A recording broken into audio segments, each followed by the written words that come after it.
ప్రభాస్ నటిస్తున్న latest cinema Raja Saab shooting start చేసి చాలా కాలం అవుతున్న ఈ సినిమా ఇంకా అలానే కొనసాగుతోంది. అదిరిపోయే పాటలు, ఫైట్స్, కామెడీ, డాన్స్తో పాటు ముగ్గురు హీరోయిన్లతో రొమాన్స్ చేస్తున్నారు డార్లింగ్.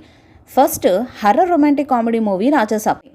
అందాల భామలు Nidhi Agarwal, Malavika Mohanan హీరోయిన్స్గా నటిస్తుండగా people media factory నిర్మిస్తుంది. రొమాంటిక్ కామెడీ హారర్ థ్రిల్లర్గా ఈ చిత్రం తెరకెక్కుతుంది. ఇందులో ప్రభాస్ 2 విభిన్న పాత్రల్లో కనిపిస్తారని టాక్. భారీ యాక్షన్ చిత్రాలతో ఫుల్ బిజీగా ఉంటున్న ప్రభాస్ తన అభిమానుల కోసం ఒక డిఫరెంట్ అటెంప్ట్ చేస్తున్నారు. రొటీన్కు భిన్నంగా ఈసారి ఫుల్ కామెడీ హర్రర్ జోనర్తో అలరించబోతున్నారు. ఆ సినిమానే ది రాజాసాబ్ కావటం విశేషం.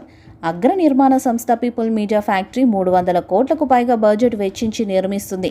ఇప్పటికే ఈ సినిమాకు సంబంధించిన షూటింగ్ పార్ట్ కంప్లీట్ అయిందని తెలుస్తుంది. ప్రస్తుతం టీం మొత్తం పోస్ట్ ప్రొడక్షన్ పనుల్లో ఫుల్ బిజీగా ఉన్నారు.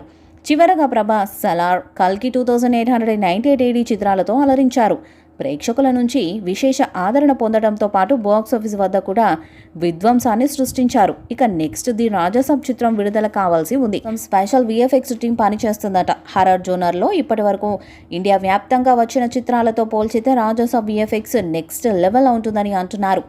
ఇండియా సినిమా హిస్టరీలోనే ఈ మూవీ VFX ప్రత్యేక స్థానాన్ని సంపాదించుకుంటుందని అంటున్నారు. దీంతో సినిమాపై భారీ అంచనాలు నెలకొని ఉన్నాయి. ఈ చిత్రంలో ప్రభాస్ డ్యూయల్ రోల్లో నటిస్తున్నారు. తన పూర్వీకుల ఆస్తి కోసం పోరాడే ఒక యువకుడి కథలో ప్రభాస్ నటించారు. మాలవిక మోహనన్, నిధి అగర్వాల్ హీరోయిన్లుగా నటించారు. వరలక్ష్మి, శరత్ కుమార్, అనుపమ్ ఖేర్, మురళీ శర్మ, వెన్నెల కిషోర్, యోగి బాబు కీలక పాత్రల్లో అలరించనున్నారు. Lady super star Nayanthara special సాంగ్తో ఆకట్టుకోబోతుంది. మరి ఈ చిత్రం ఎలాంటి రికార్డ్స్ను క్రియేట్ చేస్తుందో చూడాలి. ఈ వీడియోపై మీ అభిప్రాయాన్ని కామెంట్ బాక్స్లో తెలియజేయండి. ఈ వీడియో మీకు నచ్చితే లైక్ చేయండి, షేర్ చేయండి, కామెంట్ చేయండి. మరిన్ని అప్డేట్స్ కోసం మన ఛానల్ సబ్స్క్రైబ్ చేయండి. నోటిఫికేషన్స్ కోసం పక్కనే ఉన్న గంట సింబల్ని కొట్టండి.